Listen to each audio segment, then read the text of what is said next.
Samba de Amigo Party Central is an excellent party game to play with friends. The gameplay is just like classic Samba, in which you shake the controllers like maracas to the beat, and the controls are actually responsive this time. They work near perfect on Switch, and they feel really good with the HD rumble.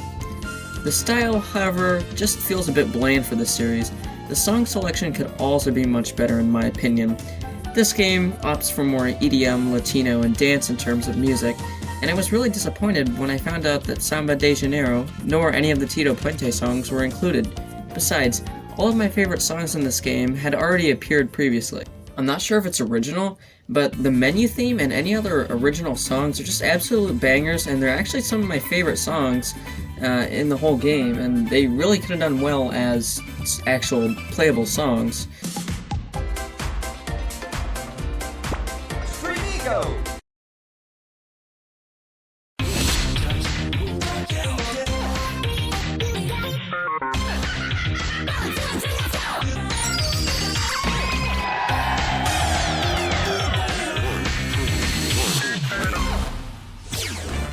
Samba is a pretty big IP for Sega when you think of it.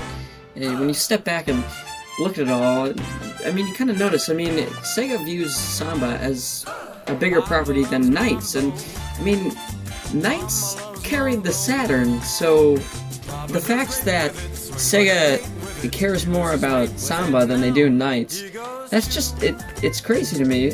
To think of the Saturn that low, but I think this was a great sequel, but I think I think the base game would do a lot better just by, some new songs, because right now the base game kind of struggles with the songs. I understand they're trying to sell you the DLC. The game states that there are 40 songs in the base game, and that's how it was, at least on the Wii version as well. Yet, the Wii version still seemed to be more to give a more diverse song selection than Party Central.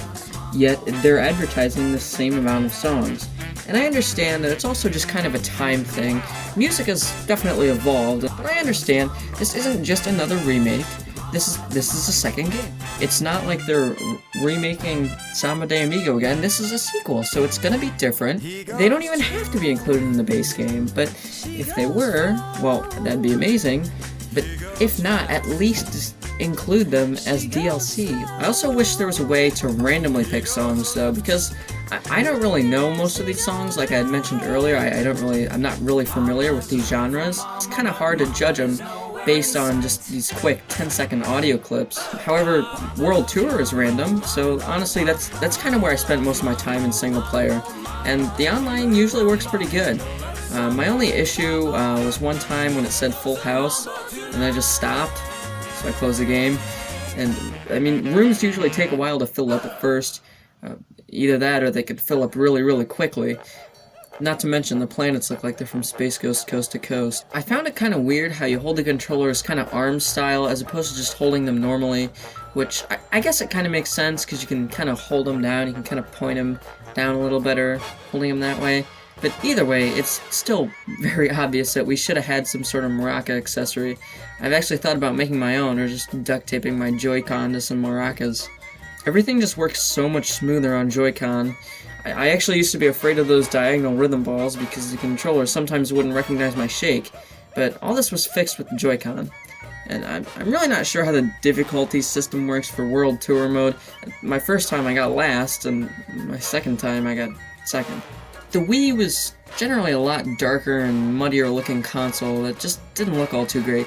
Yet, Samba still managed to look great on that console, as opposed to now. It just doesn't seem as bright or colorful, and I really wanted to see that from this game. However, it is taking on a new style, and I can appreciate that new style, but considering that this is the second game in the series, because all that we've had before this was, well, the first one and the remake, I just feel that maybe it could have been a little livelier. You can definitely tell by the buildings in the background and all the characters in the background. They just don't seem as lively, but keep in mind, this game isn't buggy or unfinished at all. I was playing on version 1.0.3, and it works perfectly, although there was a day one patch. The menus are just fine. I don't really understand why they got rid of the scroll wheel as well. I mean, what problem was there with the scroll wheel?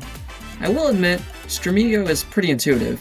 Streamigo creates a smart way of leveling up in a fun way, pushing you to do harder and harder. I feel like this is the main story mode of the game, as opposed to just the single player, as it takes you through and has you level up and goes through. You actually have a set goal instead of just screwing around with these songs. But I hope in the future they do release some sort of classic Samba pack with most, if not all, of the old tracks, and probably a Tito Puente pack as well. But either that, or I'll just find a song with the same tempo and mute it. Also, what was up with the staff credits? I was extremely underwhelmed by them. It would have been great, that would have been the perfect time to finally play Samba de Janeiro, but I guess not. I know you can turn them off, but sometimes the power-up things can just get really confusing. I get that they're trying to throw you off, but it just gets a little annoying when I'm already struggling in the first place. Either way, it's pretty intuitive and adds a chaotic twist to the game. Along with being able to change your maraca sound, I also feel you should be able to change your dance sound as well, like you could in the first two games. Party Central is a really fun time, and especially if you're with friends. Personally, my recommendation, if you haven't bought it already, is to just pick it up later when it's on sale, and by then it'll most likely have many other songs.